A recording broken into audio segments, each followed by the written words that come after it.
me I don't give a fuck about shit. Trust me.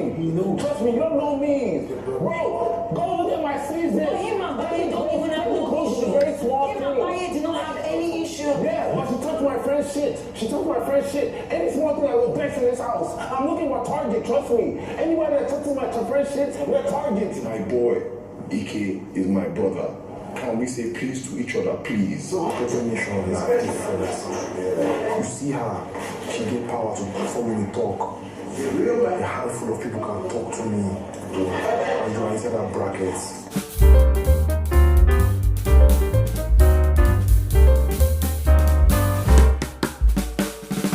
Guys, as I told you all on my previous video, last night was sort of chaotic. We did not have the usual heavy heated altercations that we normally would have in Big Brother's house, but there were so many subtle threats flying here and there, all from two people, Ike and Seyi. Guys, especially Seyi. At some point, I as a viewer was scared, and it made me wonder if some of the housemates in that house were actually safe, because that guy was spewing a lot of threats last night. It wasn't funny. It wasn't. This guy shook social media with the way he had come at Kiddwaya. Guys, that was a live threat on live TV. And it made me wonder, like, how did we get here? How? Kiddwaya did not even have any issues with Seyi at all. In fact, there was no issue at all. Guys, hey, not just Seyi, Ike went on. Guys, this guy went off. It was like there was an explosion with a switch and boom, was just literally sparking everywhere. Ike was just sparking. That he was ready for another strike. Blah, blah, blah. It was a lot. Guys, it was a lot. And all because of what? All because of what? For Seyi, because of his stolen, or should I say, taken back alcoholic drinks which did not even belong to him in the first place, drinks which he stole from the house, from the housemates, depriving them of the pleasure of enjoying biggest gifts to them. Guys, it was a whole lot. And I'm going to be spilling all the tea on this video because, guys, Seyi warned Kiddwaya, or threatened Kiddwaya, threatened Alex, and then he had to go at Ilebaye at some point. Guys, Seyi was just all over the place up until this morning. And this guy said the most. Slut-shamed people, females especially in the house, talked about their bad behavior. This guy, you know how he used to call people peasants during the Pepper Dem gang season? He went back into that mode again, bragging, talking about how he wines and dines with kings in the land. The Oni of Ife, the king of this place, the king of that place. And I was looking at this young man, I'm thinking, Seyi, if you're all that, what are you doing here? Why are you here?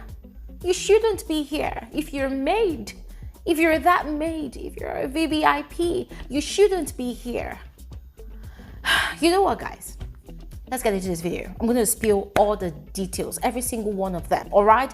And I would love to hear your thoughts about everything that I share on this video. And if you caught up on all the events of last night, please let me know how it made you feel. Let me know, as a viewer, what was your experience like watching Seyi in his usual Seyi's element. Please go ahead, share your thoughts in the comment section below. And officially, you are all welcome back to my YouTube channel. My name is Bbnaija. This is Frankly Speaking with Bbnaija, and I am the girl with the tea. Please go ahead and do exactly what you see on your screen to subscribe if you are yet to become a part of this community. It's quite easy. It is absolutely free. All right, please subscribe, turn on post notifications to always receive alerts of my videos whenever I upload a new one. I upload multiple videos daily, so go ahead, do just that. All right, and please like this video and feel free to share. Now quickly, let's proceed into the details of this conversation. I had told you all on my previous video that it had all started with Seyi discovering that all the drinks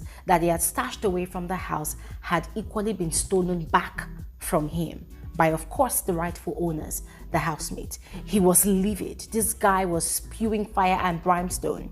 They left just one can of drink for him, and that did not sit well with him. This guy was so upset, he was in the mood, he was fuming, and that was when he started ranting about people having bad behavior in the house, about how people are very disrespectful to Big Brother, about how, you know, by their actions of breaking Big Brother's rules, they had ended up making the Saturday night party quite boring, you know, thereby spoiling the fun for the general house. And then he said that moving forward, he will be calling out people's bullshit, that he does not care whose toes he steps on, that he's going to be calling out people's bullshit. This guy was going on a one-off. He was ranting, venting, firing stray bullets at different people in that house. And then, whilst he was in the garden having all of that, there was Doyin and Kiddwaya, who were having conversations about what had actually transpired between Kid and Ilebaye.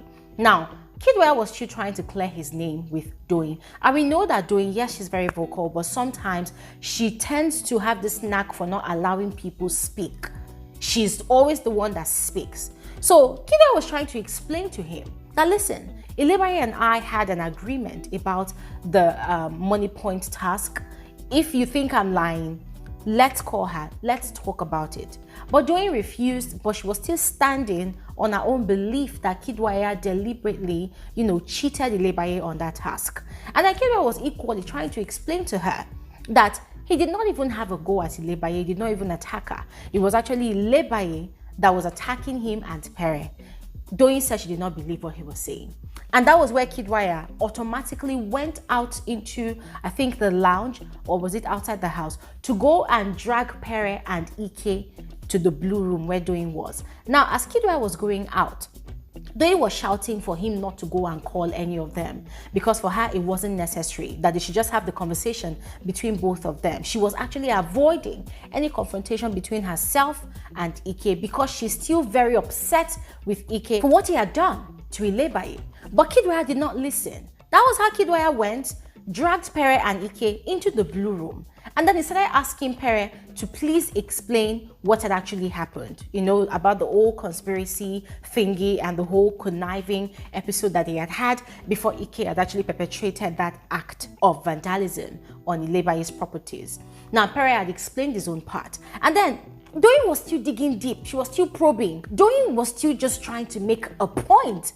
And it was so annoying. Because for me, I was expecting that at that point in time, she wouldn't even probe into the issues anymore because everybody had alcohol in their system. And we know what happens when these housemates are sort of, you know, under the influence of alcohol. Anything could happen. Anything could go wrong. Already, Cross was misbehaving. He had gone upstairs up the head of house lounge. He did not enter the lounge, but he was up the stairs. He was just misbehaving. He even punched the wall in the pink room. Yeah. And now the wall has a dent, kind of broken. So they were misbehaving. So I was expecting that Doyin would keep her mouth shut and not probe any further about that matter. Let the matter die. And that was what triggered Ike. And Ike burst out. Like, this guy literally exploded. He was so angry. He was just venting and shouting that he was going to catch another strike. That he was going to do what he did again, even do worse, that he did not care if he got another strike, but he was going to do it. And that was when Doyin challenged him. That, okay, do it to me then, so that you can get another strike. And Ike, oh my God, Ike lost it. Ike went crazy. Ike was like, oh, I'm going to do it to you. Guys, these people were actually like this. For a moment, I was scared that Ike was going to punch Doyin's face. And Doyin too was bringing her face. And you could see clearly that she really intended to equally provoke Ike the way Ike had intended provoking Ilebaye. And Ike was shouting around, and this guy was shaking.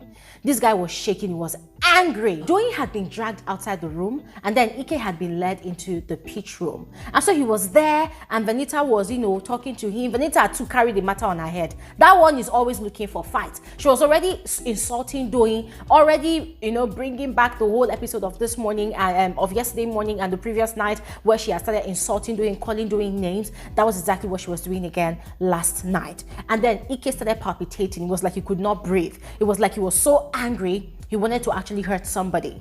So they had to tell him to lay on the bed and count 1 to 100.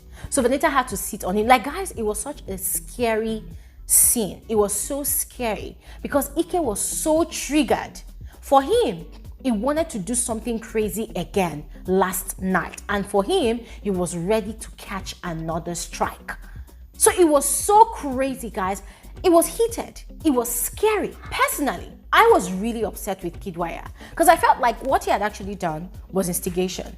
He knew for a fact that Doyin and Ike were not really on talking terms at that point in time. He knew that Doyin had her reservations about Ike. They should not be in the same space. But he went ahead to go and bring both of them. He was supposed to bring only Pere. Yes, he was supposed to bring only Pere to that conversation. But instead, he went ahead and brought in Ike. And that was what had actually triggered Seyi. Now, Seyi was so upset to the point that Seyi confronted Kiddwaya. And guys, that confrontation was mad. It was scary. Because of the way he was looking into Kiddwaya's eyes, he was slowly calculating his words and he was telling Kiddwaya outrightly that nobody messes with the Pepperdam gang because the Pepperdam gang is his family. That if anybody comes for them, he's going to mess up with them. That Kiddwaya should stay clear. I mean, guys, Seyi was outrightly telling Kiddwaya, can we shake hands on this? Don't come for my brother. Ike is my brother.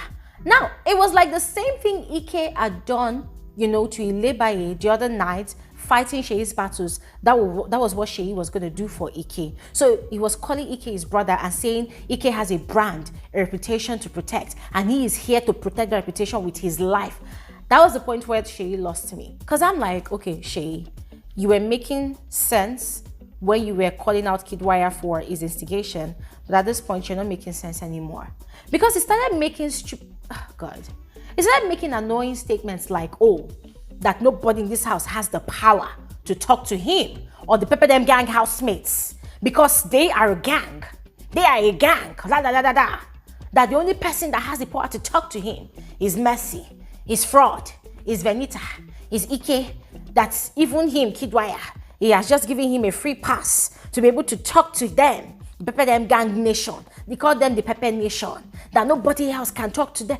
Guys, Seyi was in a very, very disgusting bragging mode.